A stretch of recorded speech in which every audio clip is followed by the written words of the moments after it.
Hello and welcome to Talkin Baseball. The Astros go up in the World Series. They've won 3 games. But they get to go back home.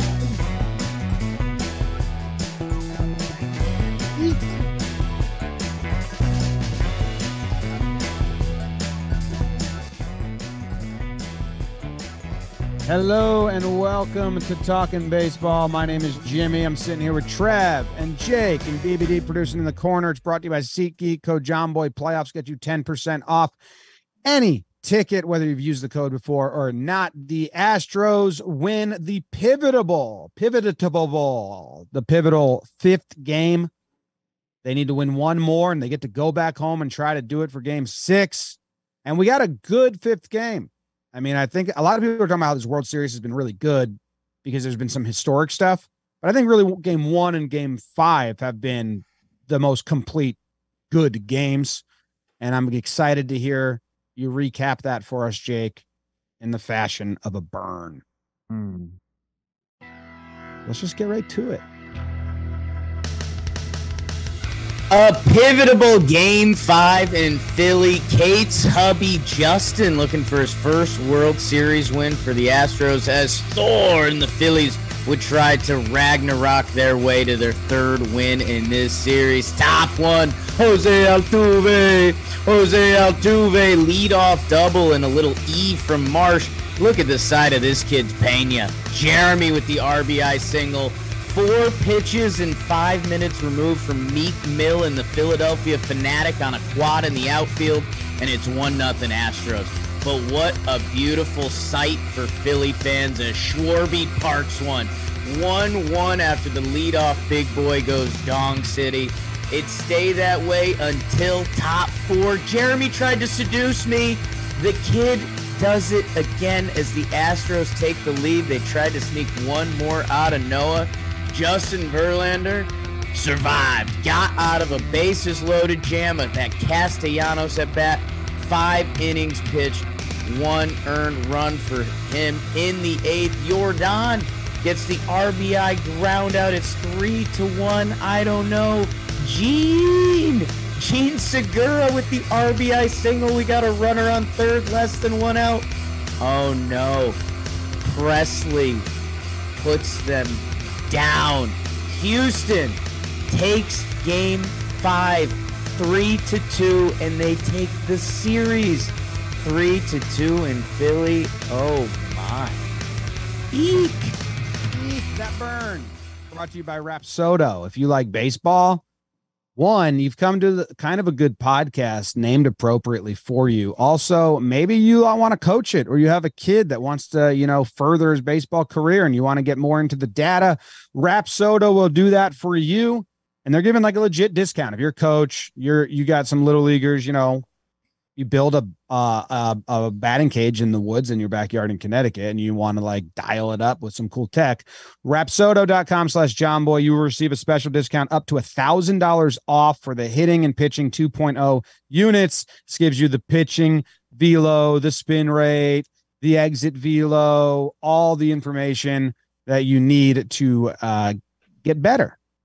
I want it in the warehouse. They say it doesn't pick up blitz balls. I think it will pick up blitz balls. I want it in the warehouse because I need to know your spin on that slider, Trev. Your first blitzball battle 2 happened yesterday, game 2 of the blitzball battle 2. And Trev, your first strikeout is some of the best pitching, I think, in one singular at bat, just to let you know. And I want the Rapsodo numbers for it. So Rapsodo, I'm going to hit you up. I'm going to go to rapsodo.com/JohnBoy. I'm going to receive up to $1,000 off, and it's going to work on blitz balls. I promise it will.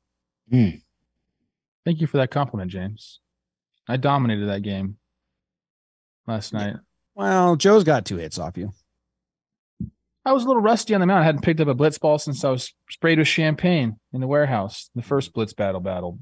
Is it safe to say this game was bookended by game-altering plays in center field with Marsh misplaying in the first inning and Chas McCormick running down that Real Muto would-be double at the end? Now, Presley's been on fire, so if that double lands, I'm not saying the Astros tie it up, or the Phillies tie it up, but those 2 plays were of high importance if you look at like the runs expectancy or I don't know, impact chart of them.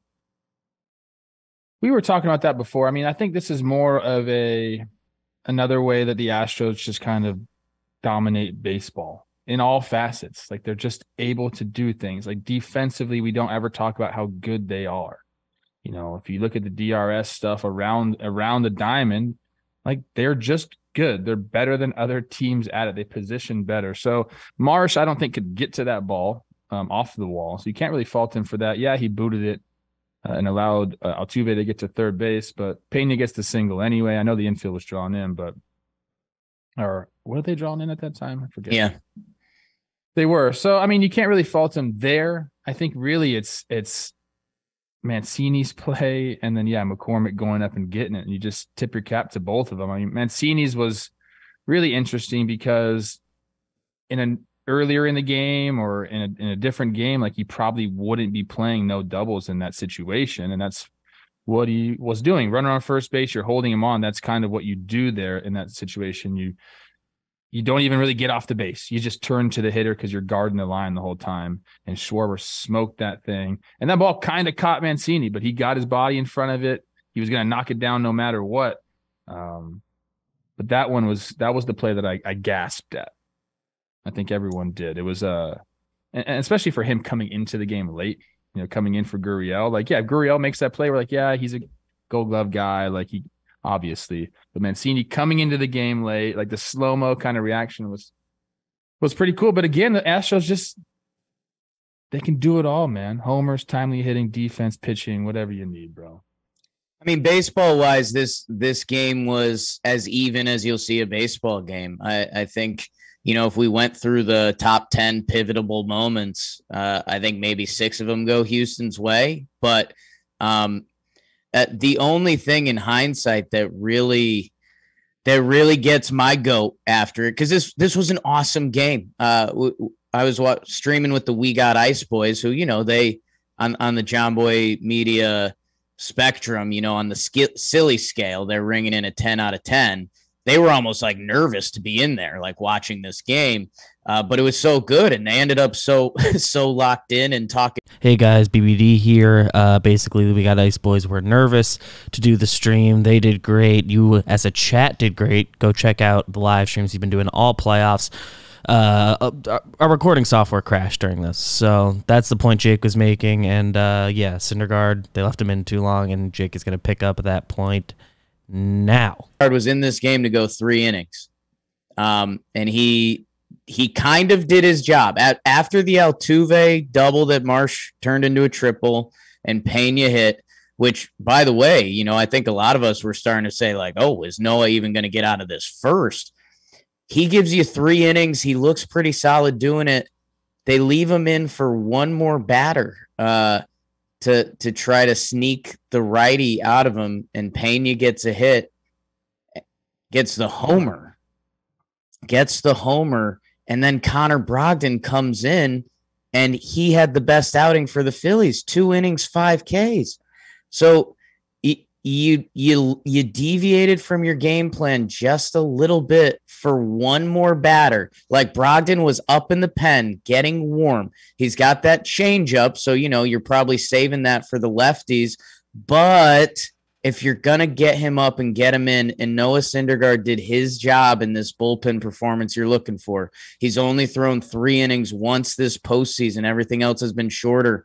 That one is going to haunt you. You know, there's like that Marsh not getting the runner home from third. Like, that's physical and that's baseball. Presley comes in and he's been awesome.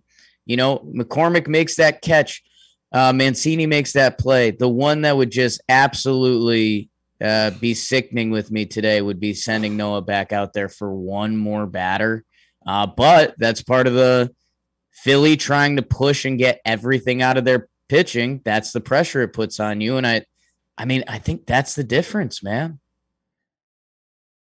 I mean, yeah, in real time, I think everyone was thinking that as well. Like, why is he back out here? You got him through 3. You have somebody warm. A clean, like, starting with the clean inning is usually preferable to anybody. I don't think any reliever tells you they want to just come in with trash on the bases, you know? So Definitely a perplexing decision. I do want to touch on that Marsh AB because they get to the Astros, have a runner on third base, less than 2 outs. They're down by 1 run. You just got to touch outfield grass. You know what the deal is. And Marsh just had a bad at bat and a bad game plan. He went up there trying to jump him. I think he swung through the first 2 pitches, both sliders, and it was just the game plan wasn't there. And at that point, when Presley gets the K, it was like you almost felt like that was their moment. In my mind, I know McCormick makes the catch with JT in the last inning, and we have Bryce coming up and all that stuff, which we'll get to later. But that at bat right there, you gotta tie the game. You just gotta find a way to get it done in the World Series. And I know it's Presley on the mound. I know he's filthy, but it looked to me like just the approach wasn't there. And sometimes that happens, man. Sometimes the moment gets big, and you get big, and the best hitters, the guys that can drive in runs, they don't have that in them. They stay cool, calm, and collected in those situations, and they just find a way to get it done. Marsh didn't. I got to give a lot of credit to Presley. I mean, those pitches were in the zone. The second pitch, I just watched it back, but the first pitch actually is a pitch that he should hit. I don't think that was Marsh's pitch. I don't think that was Marsh's pitch. It was up. No, the first one is in the zone, 88, kind of spinning. It was a good hit a fly ball to right pitch. And I think that was Marsh's original intention. That second pitch, that was the dagger, because he bounces one and Marsh swings through it, and his goal going into that pitch was don't go down 0-2, and he went down 0-2. Yeah, the second pitch was Presley's nastiest pitch. It goes under the zone. The third pitch, I think, is a called strike, and he swings over it. Jake pointed this out on the stream last night. Marsh is younger than Pena. Yeah, he's young. It's just a big spot for him, and Presley's been so impressive. It's the way that he went after the balls. Like, his hands weren't ever like inside. He was out in front of everything. You gotta like trust yourself to let the ball travel in that situation. He just didn't. I mean, he's doing a lot with him. But it's nasty. Presley just go at him. It's nasty. There's no doubt about it. But that's the game right there. You tie the game up. You're in that situation. You just gotta touch the outfield grass. Just hit a fly ball, anything. The other thing going on there is with the runner on first, you're also doing anything to not hit into a double play. I know we were feeling that. I'm sure Marsh was feeling that as well. I know we were half joking about it, and I'm not going to give an A-Rod speech on it, but man, if the kid ever had a bunt in him, I mean, I know it's World Series Game 5 and everything on the line, but everything you just said, Trev, if you were able to get a bunt down and stay out of the double play, because you also had to make sure Schwarber got his shot. Like, him striking out wasn't the end of the world, because you brought up the bad man. You brought up Schwarber. You had to give him a chance if you weren't going to get it done. He's the 9 hitter. He's 24. I know you got to hit a fly ball or chopper or something, and he didn't do that. You also just could not hit a double play, because that would have been series over. But I don't know. You do have to come back to Presley, man. He's been a bad dude. All those Houston pitchers, JV got out of bases loaded. That Castellanos at bat to get him through 5. I mean, how awesome was that? This game felt like 3 games. The day itself for me felt like 3 days. I was reliving it on the subway. I got stuck underground for a little bit, kind of scary. And I was just reliving all of it and eyeing up the other guy on the train. Like, would he kill me? He would have. So there's a lot of heavy talks. I'm happy for Verlander. I mean, and man, he gets out of the inning in the second, and bases loaded in the second. Schwarber had already popped the home run in the first, which was huge coming off the no-hitter. Just to, let's just get this over with, not do that again. And they were down 1-0 on the play, and Schwarber pops the homer. So Verlander goes Segura single first pitch. He walks the two lefties, Marsh and Schwarber, selective to them. I actually love the way he used his curveball in this game. I think he only threw under 15 of them, but I think he had 4 or 5 first pitch, just get me over curves. And then a couple on 2 strikes for show to set up the next pitch. That was kind of nice.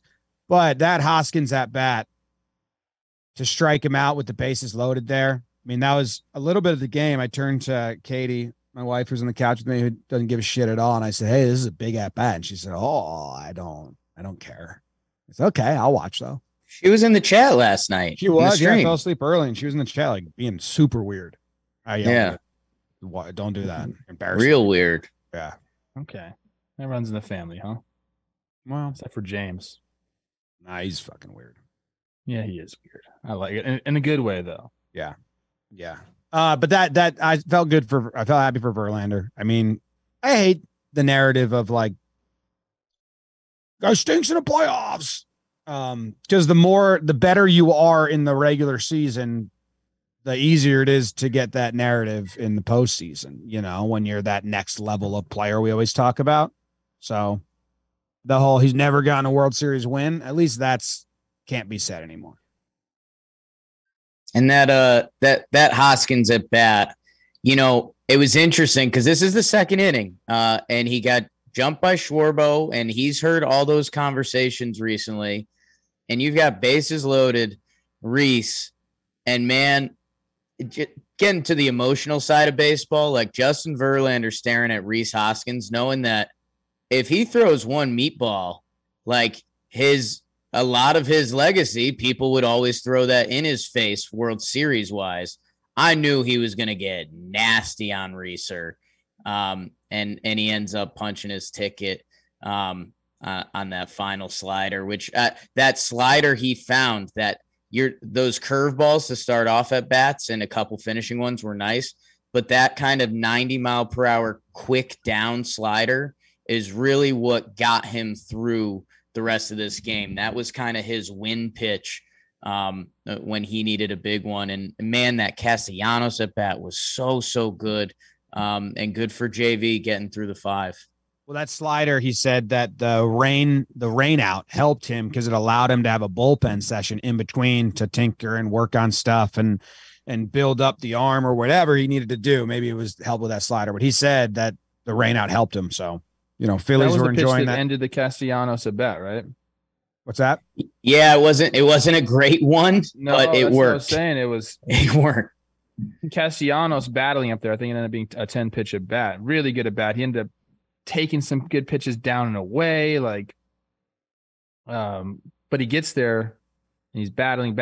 He sees that thing come out top of the zone, and in his mind, that's a fastball, and he's got to get on top of it, or try to get to it. And then it's just got a little wrinkle in it. Wasn't a good pitch, like you said, but it's how it came out and where he thought it was a fastball. Just a little out in front, just a little bit, off the barrel, if you will, pops it up. But yeah, Verlander shakes some jams and he looked good. And again, it's just like this Astros team knows so many different ways to beat you. Like they can just gut you, dude. And you think you have a chance, and then they figure out a way to get it done. I think Dusty did a great job with his bullpen yesterday. I mean, I thought there were some questionable calls by Thompson with his bullpen. Bringing Sir Anthony in when he did was interesting because it left the end of the game open. I know it didn't matter, and the guys got the job done there at the end, but I thought the only reason he brought him in there, because he brought him in, and I think it was like 6, 7, 8, 9 were the first batters he faced. And we were talking, this guy needs to go at least 2 innings. So it was interesting to bring him in that setting. But I think he got up when Alvarado had some trouble earlier or in the inning prior. And I think after that, Topper's like, I'm just going to put him in. I'm not going to get him hot and then sit him down, blah, blah, blah. He got hot, and I think he was just going to come in. And that kind of altered the plan a little bit, but the guys at the back end end up getting it done. I was happy for Syndergaard, man. Another guy who, got humbled by baseball like everyone eventually does, but he was throwing 100 miles per hour and now is maxing out at 95, but he gets through the first 3. And a lot of people thought that was all he was going to be asked to do, but he got through the first 3 kind of swimmingly. Like, after the first two hitters, yeah. Yeah, and Pena's not a hit if Marsh doesn't allow Altuve to go to third because the infield's in. That's just a ground out. Or Pena might change his approach. Depending where they are, yeah. I mean, it wasn't a hard hit ball by Pena. I don't know the exit velo, but it's a grounder. But again, maybe he's only swinging that way because the infield's in, which also adds to my point. But then he gets everyone out. So really, the Altuve double is the only thing that's like a little blemish. And then I was like, yeah, keep him in, like ride him. And you forget he's not stretched out at all. That's the most pitches he's thrown in since this regular season, which we're talking like a month now. And I don't know, but he's got a lot. Then you just have so many bullpen decisions. So if Pena hits a double there, I wonder if Noah stays in. If he hits a single, does Noah stay in? If he gets Pena out, how long was his leash? Was a lefty coming in? Who came in after him for Jordan? So it was Brogdon who he's got kind of a power changeup. Who, even though Jordan hits changeups, that's normally a righty on lefty. That's a good out pitch for you. So he was up and ready to go, and that's right after he gives up the home run to Altuve. He's in. It's not like get hot in a hurry or anything like that. He was so up even and if he ready got to go. Pena out, you think they might have. So then don't pitch him. I hate that shit. I mean, I can't stand that. Yeah, I didn't like it either. I think the one thing we're missing in this whole breakdown is like more love for Jeremy Pena. Oh, yeah. The guy is taking over the playoffs. He's a rookie shortstop who is got quarterback energy. Jack Doyle said that, and I agreed with it. He already won ALCS MVP. Is he going to win World Series MVP?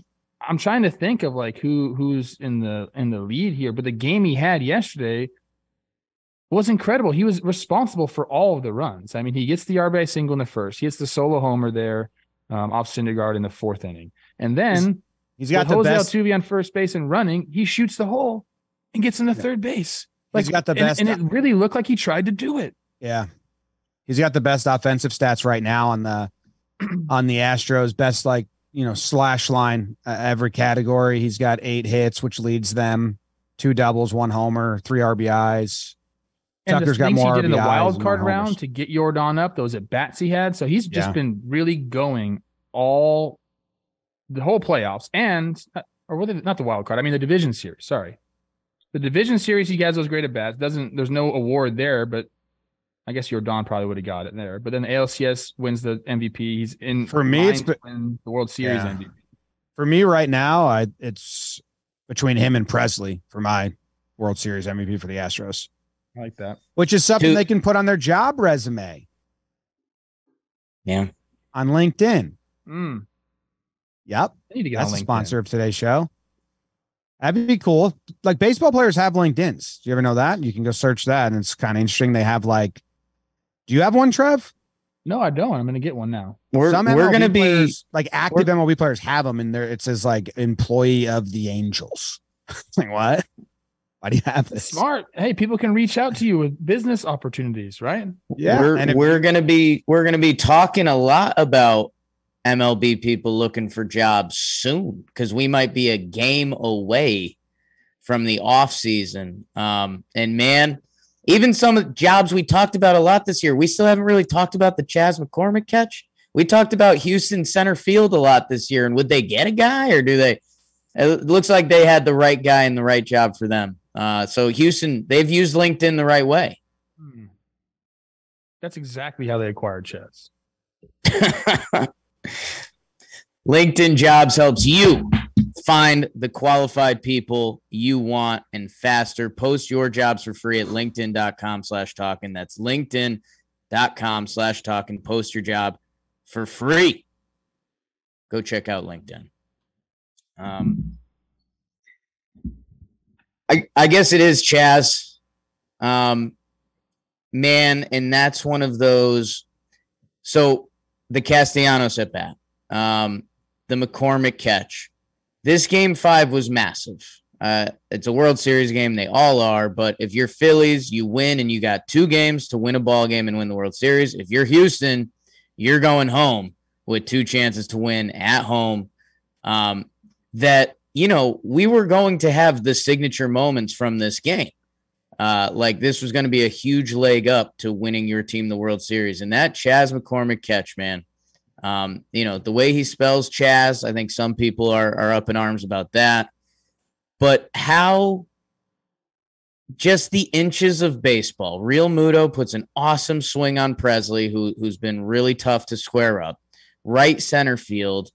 He's tracking it, leaps at the wall, pretty much full leap. The ball, the glove, and the wall all hit at the same time. That if anything goes slightly different there, and we're talking about a rolling ball in the Philly outfield in the 9th inning, and that place turns into a zoo, I don't know. I don't know. Scoot too. He might have been on third, depending on the ricochet. You get a hop, who knows? And man, that catch, it's starting to feel like is going to be the catch that we're talking about in postseason history. Like the Mancini play is the play before the play that you're like, oh yeah, I forgot that happened. And the McCormick catch is the one that's going to live on forever. Can I tell you the most important play of the game, which is not even that? Mancini, strike him out, throw him out, Pena's homer, none of that. It was when Presley hit Bryce and put him on first base. I thought that was to the Astros' advantage. I really did. Like, okay, you're going after Bryce. He's just too scary up there. And I don't think none of them have good numbers against Presley. They kept showing their numbers. I'm like, oh, geez, this is tough at bat for them. But the longer that at bat goes, the more pitches Bryce sees, the more chances, the better the chance that he, exits the ballpark with one. And then when he hit him, I was like, damn, that was like smart. Obviously, he didn't do it on purpose, but like that's kind of smart. He didn't care. You have a right-hander coming up now who I think was like 1 for 14 against you or something like that. And I know Castellanos worked it to 3-2, had a good at bat. But shoot, I'll take my chances with that all day. I know that you're putting the winning run at the plate. I get it, people. I'm not saying go intentionally walk Bryce Harper there. But if you hit him with a slider, it's not the worst thing in the world. And when that happened, I was like, damn, we just got deprived of like a moment type at bat. Like Bryce doesn't have to come through there, but we wanted to see the at bat finish, not him get. It was a little deflating, and there was a moment towards the end of the game where you could, this Phillies crowd, which has been amazing, you could tell like, oh no, they're a little scared right now. They know what this loss means. And when Bryce comes up, you're like, dude, we got Bryce to the plate. It's Segura gets that hit. Mm-hmm. It would have been nuts, man. By the way, I mean, shoot, I didn't know how to feel there because I wanted to see, we wanted to see like a game 7. We think that the Phillies to have a chance had to win this game. So I was kind of rooting for the Phillies, but then my boy Presley's out there trying for, I think it was a 6-out save. And I want a game 7 as a third-party fan. And I don't think. Are you a third-party fan or are you a Pennsylvania baseball fan? Oh, it's just Pennsylvania Day. So I had to represent Pennsylvania. I have a bug dude shirt on underneath this. He's Pennsylvania proud. I didn't think Astros are going to win. That's my point. If the Phillies win this game, the Astros still probably are favorites to win the World Series. Probably 50-50, but now it's like 80-20, 90-10. If you're a Phillies fan, you got to be like, Wheeler, we love you so much. Actually, the Nationals did this, right? They were down 3-2 and went back to Houston. That was the series that the road team won every game, so that kind of was going on. But yeah, I mean, you're leaning in. If you're a Phillies fan, you lean into Wheeler and have a special day at the park, and then Game 7, anything happens, a little Ranger magic. But no, I mean, I think 90-10 is probably the right number. Like if we're being honest, like for the Phillies to win, the Phillies to win 2 games to win the World Series in Houston with Framber and then potentially Javier or McCullers to save Javier, you've made the mountain really tough to climb. Really tough to climb. And I just want to circle back to Presley before we fully go to the next one. He comes out for that second inning because he comes in, he gets Marsh and Schwarbo, those 2 bats we've talked about. the bullpen adrenaline stuff that Jerry and Peter have me full drinking the Kool-Aid on. First pitch to Hoskins, he threw a hanger, middle. That was kind of, and I think that even woke him up. Like, I think that was his, like, oh, shoot, like we're back at it. I can't do that. And it's impossible because, I mean, Reese could follow that ball off and you'd say, oh, got his A swing off. But, man, that's when we're watching these games like this and we're trying to make lifelong World Series memories. The Phils had their opportunities. They did. And they Houston, whether it's battle tested or just one game of baseball or whatever you want to be, maybe it's not battle tested because it's the goddamn kid we keep talking about at shortstop that cuts away. And I got really mad a minute ago because John Smoltz, before he had his third hit, is talking about how he didn't like Pena's swing. It's like, God damn it, man. This kid might just be winning World Series and MVP in front of our eyes. He just gets his third hit in that at bat. And you're talking about, I don't know, there's a lot of moving parts there. Can't do it, man. He always wants everyone to safety squeeze and bunt. I'm like, dude, it's really hard to bunt. Like, you were bunting 88 miles an hour. There's a big difference. I mean, that's the truth, dude. It's like when bunting was bunting, like the guys were just throwing sinkers up there. Everyone was practicing bunting. It was easier to bunt because they weren't throwing as hard. They actually would lay it in there so you could bunt because they was like, oh, give me a free out, fine. Yeah, you're trying to get us an out. If you show bunt, they're gonna fucking bow tie you, dude. That's what they teach you to do.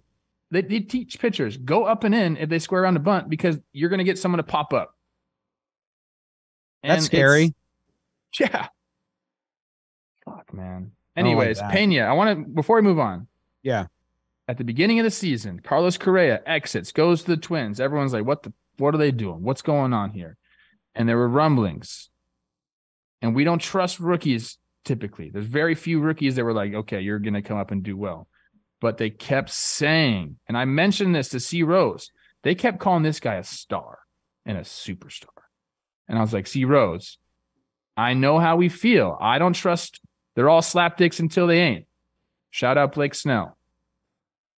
But you don't ever hear people say superstar when they're talking about a rookie. And I said, I think this kid might be different because of the way they're talking about him and who is talking about him. It wasn't just like a random faceless, nameless executive, to fucking one of the reporters. It was like the guys on the team were like, this kid's a superstar.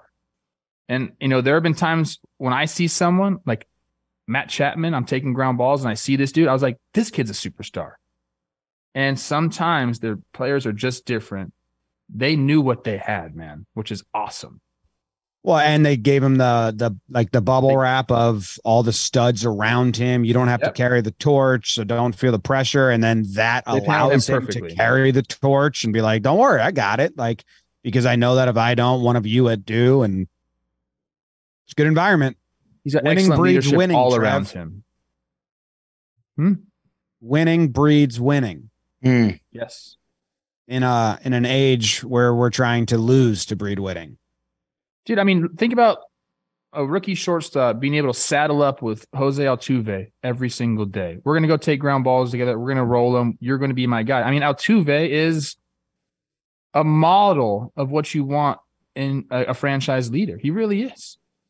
And now you're going to have maybe your next franchise leader learn from him. That's the way it's supposed to go. That's why veteran leadership is important.